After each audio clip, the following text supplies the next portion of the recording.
Hello everybody, this is Amardeep Kumar. Welcome to mission Manzil. तो पिछले session में जाने थे part one chemical reaction and equation का। आज का सेशन में जानेंगे part two, how to balance chemical equation के आगे। ठीक है ना। देखिए यहाँ दो क्वेश्चन है, कैसे ये इक्वेशन को बैलेंस करेंगे चलिए जानते हैं। देखिए यहाँ पर है नाइट्रोजन, यहाँ है हाइड्रोजन। रिएक्टेंट के साइड देखिए दोनों तरफ नाइट्रोजन और हाइड्रोजन, और प्रोडक्ट्स में बना रहा है NH3। ठीक है ना। देखो यहाँ पर यहाँ नाइट्रोजन 2 है और प्रोडक्ट के साइड 1 है। ठीक, ध्यान देना, नाइट्रोजन के साइड रिएक्टेंट के साइड नाइट्रोजन 2 है, प्रोडक्ट के साइड 1 है। ठीक, तो इसको हमको क्या करना पड़ेगा, इसको 2 करना पड़ेगा।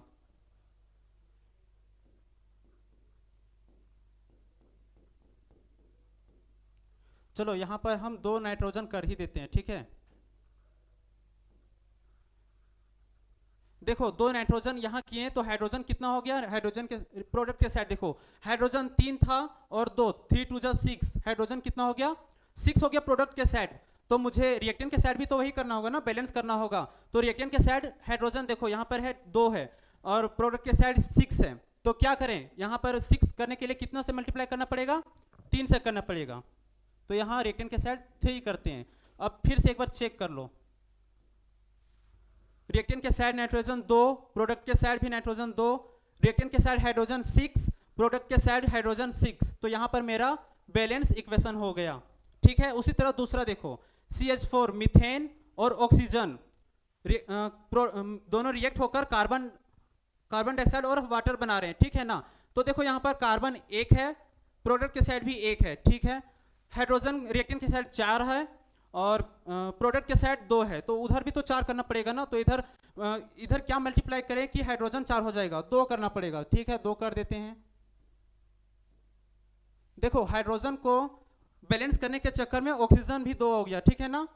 यहाँ पर 1 था, मल्टीप्लाई किया प्रोडक्ट के साइड हाइड्रोजन को तो 2 ऑक्सीजन बन गया। अब देखो ऑक्सीजन 2 इधर और 2 4, प्रोडक्ट के साइड 4 है, रिएक्टेंट के साइड 2 है। तो रिएक्टेंट के साइड कितना मल्टीप्लाई करें कि ऑक्सीजन भी बैलेंस हो जाएगा, कितना करना पड़ेगा, 2। तो ठीक है, यहाँ पर भी हम 2 कर देते हैं। एक बार फिर से चेक कर लो, कार्बन 1, रिएक्टेंट के साइड कार्बन 1, प्रोडक्ट के साइड भी कार्बन 1। ठीक है, रिएक्टेंट के साइड हाइड्रोजन 4, प्रोडक्ट के साइड भी हाइड्रोजन 2 और 2 4। ठीक है, रिएक्टेंट के साइड ऑक्सीजन 2 और 2 4, प्रोडक्ट के साइड ऑक्सीजन 2 यहाँ और ऑक्सीजन 2 ये, ठीक है 2 ये, 2 और 2 4, प्रोडक्ट के साइड भी 4 और रिएक्टेंट के साइड भी 4। ठीक है, तो इस तरह से बैलेंस इक्वेशन किया जाता है। ठीक, समझ में आ गया। ठीक, अब आगे चलते हैं।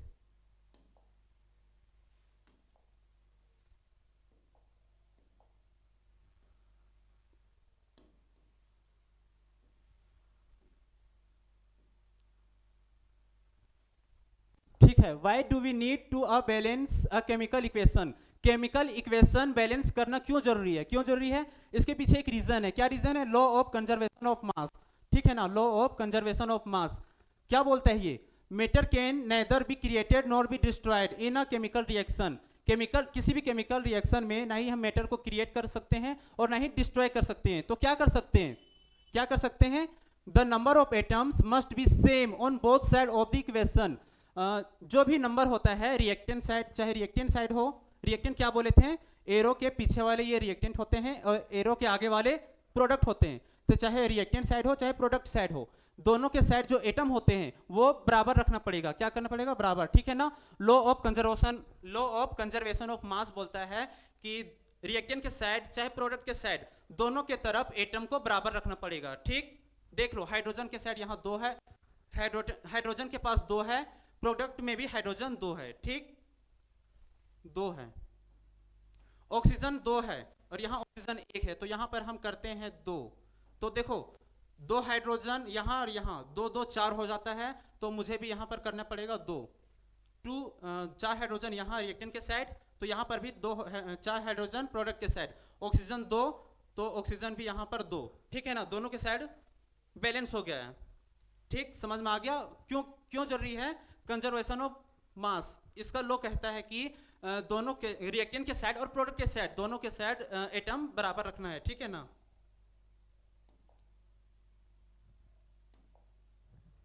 चलो आगे चलते हैं।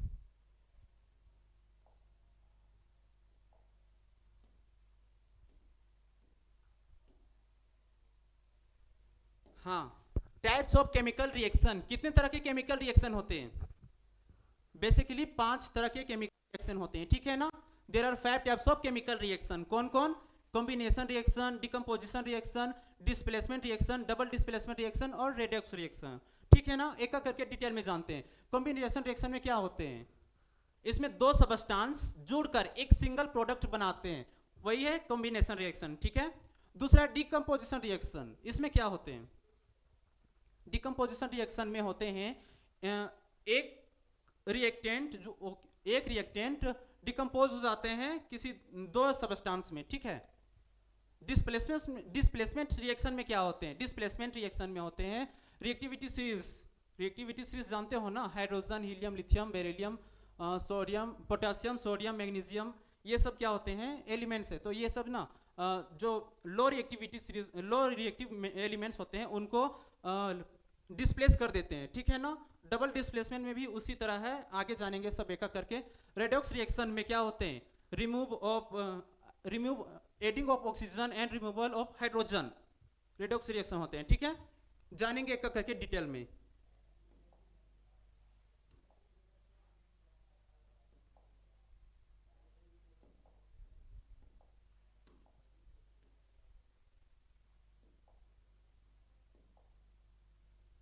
चलो देखते हैं, पहला है कॉम्बिनेशन रिएक्शन, ठीक है ना?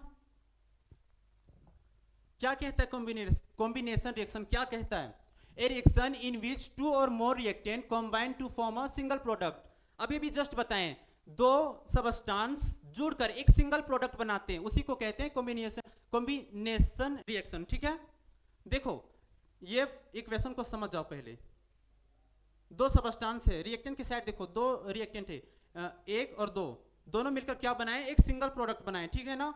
एग्जांपल में बर्निंग ऑफ कोयल, बर्निंग ऑफ कोयल, ठीक है ना? कोयल बर्निंग, कोयल जलता है, जलता कहाँ है? ऑक्सीजन में। कोयल का क्या होता है? कार्बन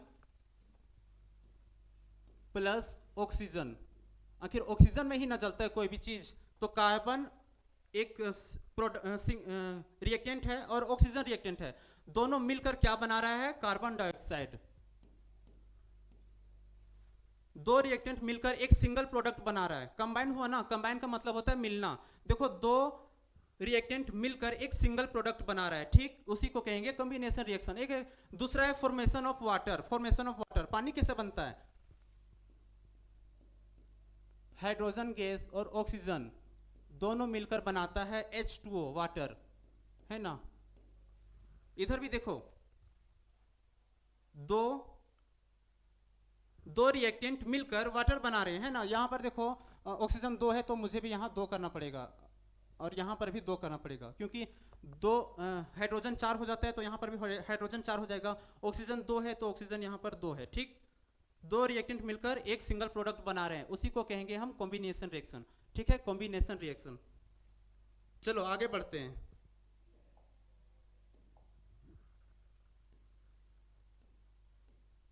पूरा अच्छे से सीखना है, ठीक है ना? सिंपल लैंग्वेज में।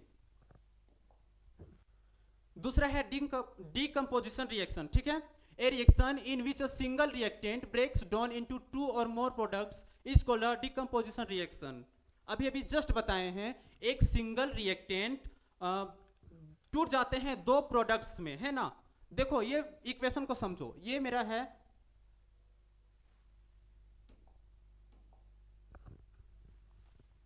ये इक्वेशन क्या बोल रहा है? एक सिंगल रिएक्टेंट है, ठीक?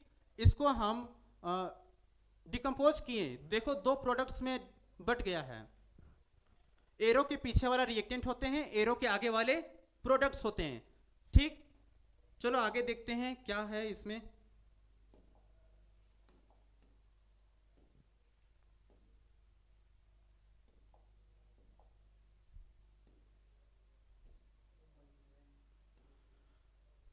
हाँ, 3 टाइप्स ऑफ डिकम्पोजिशन रिएक्शन। जो रिएक्शन होते हैं डिकम्पोजिशन रिएक्शन, वो 3 तरह के होते हैं, ठीक है?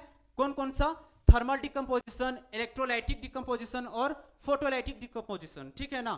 थर्मल डिकम्पोजिशन में क्या होते हैं? रिएक्टेंट को गर्म करके तोड़ते हैं दो प्रोडक्ट्स में, ठीक? इलेक्ट्रोलाइटिक में क्या होते हैं? इलेक्ट्रोलाइटिक में इलेक्ट्रिसिटी पास करके रिएक्टेंट को दो प्रोडक्ट्स में डिवाइड करते हैं, ठीक है ना। फोटोलाइटिक में क्या होते हैं, इसमें रिएक्टेंट को सनलाइट की मदद से दो प्रोडक्ट में बांटते हैं, ठीक है। चलो देखो, थर्मल डिकम्पोजिशन क्या बोलता है, decomposition of a compound by heating. Thermal decomposition में हीटिंग की मदद से उसको डिकम्पोज करते हैं। जैसे कि एग्जांपल में देखो, कैल्शियम कार्बोनेट, ठीक है ना, उसको हम गर्म करते हैं, इसको मेंशन भी किया जाएगा, एरो के ऊपर में मेंशन भी किया जाएगा कि वो मतलब कैसे वो डिकम्पोज हुआ है, हीट से हुआ है, हीट की मदद से। तो कैल्शियम कार्बोनेट में अगर हम हीट करते हैं तो क्या होता है, कैल्शियम ऑक्साइड और कार्बन डाइऑक्साइड दो प्रोडक्ट्स में डिवाइड हो जाते हैं, ठीक है। दूसरा है इलेक्ट्रोलाइटिक डिकम्पोजिशन। ये क्या कहता है, decomposition of A compound bye a passing electric current. किसी भी रिएक्टेंट में अगर इलेक्ट्रिसिटी पास करते हैं तो क्या होता है, वो दो प्रोडक्ट्स में बट जाता है। इलेक्ट्रिसिटी पास करने पर इलेक्ट्रोलाइटिक डिकम्पोजिशन होता है, ठीक है ना। एग्जांपल देखो, वाटर में इलेक्ट्रिसिटी, देखो एरो पे मेंशन किया हुआ है इलेक्ट्रिसिटी, ठीक है ना। वाटर पे अगर हम इलेक्ट्रिसिटी पास करते हैं तो दो प्रोडक्ट्स में बट जाता है, पहला हाइड्रोजन पे और दूसरा ऑक्सीजन, ठीक है ना। तीसरा है फोटोलाइटिक डिकम्पोजिशन। ये क्या कहता है, decomposition of A compound bye A light energy. Light energy, यहाँ सनलाइट की एनर्जी होगी, ठीक है ना। फोटोलाइटिक में सनलाइट, देखो AgCl silver chloride, silver chloride में सनलाइट अगर हम देते हैं सनलाइट तो दो प्रोडक्ट्स में डिवाइड हो जाते हैं, पहला सिल्वर में और दूसरा क्लोरीन गैस में, ठीक है। ठीक है, समझ में आया, ठीक।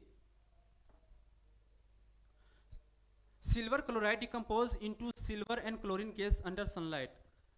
सिल्वर क्लोराइड को अगर हम धूप में रखते हैं तो वो दो प्रोडक्ट्स में बट जाता है, कौन कौन, सिल्वर में और क्लोरीन गैस में, ठीक।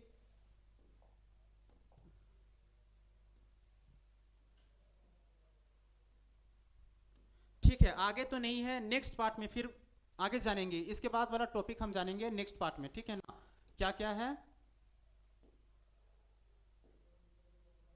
डिस्प्लेसमेंट रिएक्शन और डबल डिस्प्लेसमेंट रिएक्शन और रिडक्स रिएक्शन, ये नेक्स्ट पार्ट में जानेंगे, ठीक।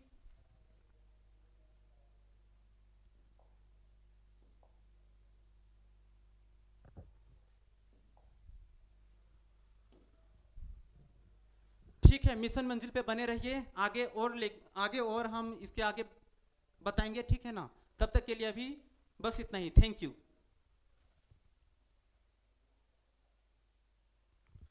हाँ सर, इतना है ही।